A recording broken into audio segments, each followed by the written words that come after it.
Hola, soy Mel y os voy a explicar el monopolio. Un mercado monopolístico es aquel controlado por una única empresa. Solo esta empresa, monopolio, ofrece un determinado producto del que no existen sustitutivos cercanos. Mientras que en el mercado perfectamente competitivo los partícipes, compradores y vendedores, son precio aceptantes, el monopolio puede fijar el precio. ¿Por qué surgen los monopolios? El monopolio surge cuando hay barreras de entrada muy sólidas que protegen al único partícipe y que impiden la entrada de nuevos competidores. Existe un recurso clave en la fabricación del producto que solo posee esa empresa. Por ejemplo, patentes para la fabricación de fármacos. Solo aquella empresa que posea una patente determinada podrá fabricar ese medicamento concreto.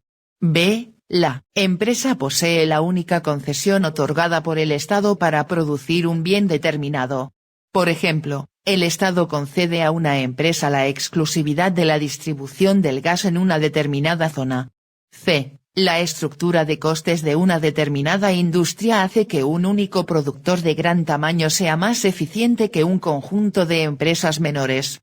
Por ejemplo, en la fabricación de grandes aeronaves resulta más eficiente una empresa de gran tamaño que pueda acometer las elevadas inversiones necesarias que varias empresas menores. ¿Cómo toman los monopolios sus decisiones de producción y de precio? Al igual que en el mercado competitivo, el monopolio trata de maximizar su beneficio. Por ello decidirá producir siempre y cuando el ingreso marginal, el de la última unidad producida, sea mayor que su coste marginal. Al igual que vimos al analizar el mercado perfectamente competitivo, el monopolio se situará en el punto de corte de la curva de ingreso marginal con la curva de coste marginal. Las líneas de costes, coste marginal y coste total medio, de un monopolio son similares a las de una empresa competitiva. Pero mientras que en el mercado perfectamente competitivo el ingreso marginal es igual al precio y es igual para cada nivel de actividad, línea recta horizontal situada al nivel del precio, en el mercado monopolístico este ingreso marginal es una curva descendente. El monopolio se enfrenta a una curva de demanda dependiente negativa, en función del precio que fije los compradores demandarán más cantidad o menos. Por ello, el monopolio si quiere incrementar sus ventas tiene que bajar el precio. Esta disminución del precio no solo afecta a la última unidad sino que afecta a la totalidad de sus ventas, ya que todas las ventas se realizan al mismo precio. Esto determina que la curva de ingreso marginal tenga también pendiente negativa. Coincide con la curva de demanda en el origen pero a partir de ahí va evolucionando por debajo de dicha curva pudiendo llegar a ser negativa. El ingreso marginal será igual al precio de la última unidad menos la disminución de ingresos que origina la bajada del precio de todas las unidades anteriores. ¿Cómo se determina el precio? Proyecta la cantidad que ha decidido producir sobre la curva de demanda determinando de esta manera el precio al que el mercado le comprará toda su oferta. Por tanto, aunque el monopolio puede fijar el precio del bien no puede obtener un beneficio infinito ya que se encuentra con la limitación de la curva de demanda. Si el monopolio fija un precio muy elevado la cantidad demandada se reduciría considerablemente. Por ejemplo, una empresa tiene el monopolio de gasolineras de una determinada región. Si sube el precio de la gasolina la gente viajará menos y si lo pone a un precio desorbitante la gente no viajará prácticamente nada. ¿Qué beneficio obtiene un monopolio? Su beneficio será igual a la diferencia entre el precio y el coste medio total, multiplicada por la cantidad vendida. Es equivalente al área sombreada en el gráfico.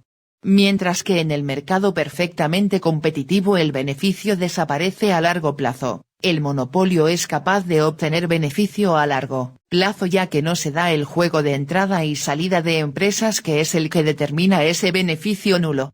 ¿Maximiza el monopolio el beneficio de la sociedad? El mercado competitivo maximiza el beneficio de la sociedad en el punto de equilibrio. El dicho punto el valor que otorga al bien el último comprador, representado por la curva de demanda, es igual al coste que tiene para el último vendedor, curva de oferta.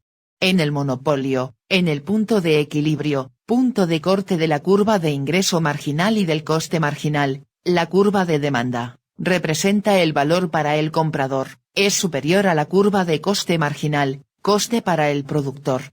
Es decir, que el beneficio que obtiene el comprador es mayor que el coste que tiene para el productor, luego el beneficio de la sociedad aumentaría si aumentase la cantidad ofertada por el monopolio hasta el punto de corte de la curva de demanda y la curva de coste marginal. Esto no le interesa al monopolio ya que a partir del punto de corte de las curvas de ingreso marginal y de coste marginal, incrementos adicionales de actividad reducen su beneficio particular. En definitiva, el monopolio, tratando de maximizar su beneficio particular, se sitúa en un nivel de actividad inferior a aquel que maximizaría el beneficio global de la sociedad. Esta pérdida de beneficio es justamente el coste que tiene para la sociedad la existencia de un monopolio. Por otra parte, el precio que fija un monopolio es superior al que fijaría un mercado perfectamente competitivo. En el mercado competitivo el precio es igual al coste marginal, mientras que en el mercado monopolista el precio, determinado por la curva de demanda, es superior. Este elevado precio no implica per se un menor beneficio para la sociedad en su conjunto, lo que sí implica es una transferencia de beneficios de los compradores a favor del monopolio. El coste social que conlleva un monopolio mueve a los gobiernos a actuar para tratar de limitarlos. Regulando las condiciones en las que pueden actuar los monopolios, por ejemplo fijando las tarifas, exigiendo un nivel de calidad de servicios, etc. El Estado trata de esta manera de proteger al consumidor.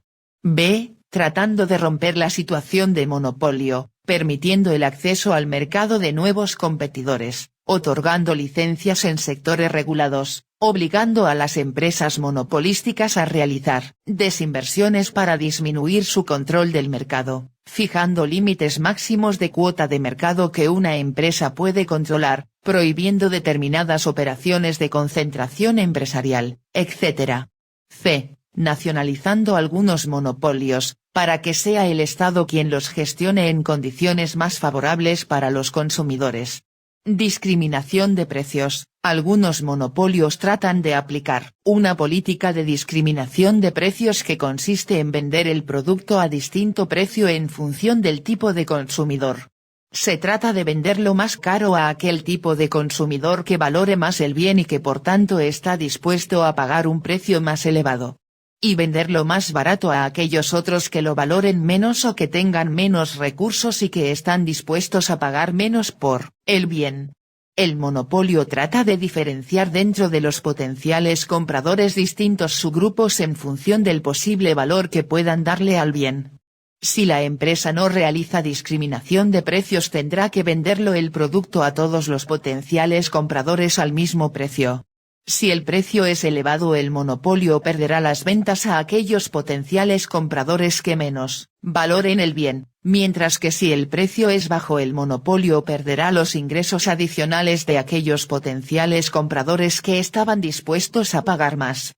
Por tanto, si el monopolio pudiera discriminar en precio conseguiría aumentar su beneficio. Hacer discriminación de precio no resulta fácil. Para ello es necesario diferenciar claramente a los distintos grupos de potenciales compradores y establecer un sistema de precios en el que no haya trasvases, es decir, que aquellas personas que están dispuestas a pagar más no adquieran el bien al precio más bajo. Un ejemplo de discriminación de precios puede ser el fijado por una compañía de agua que vende el M3 de agua a un precio relativamente moderado hasta un determinado volumen, aquí que representa el consumo medio de una familia, y a un precio mucho más elevado para el consumo que supere dicho nivel, consumo más de lujo, destinado probablemente al riego de jardines, piscinas, etc. En un mercado competitivo no es posible la discriminación de precios ya que este viene fijado por el mercado. Si la empresa sube sus precios a un determinado colectivo de compradores, estos adquirirán el bien de la competencia.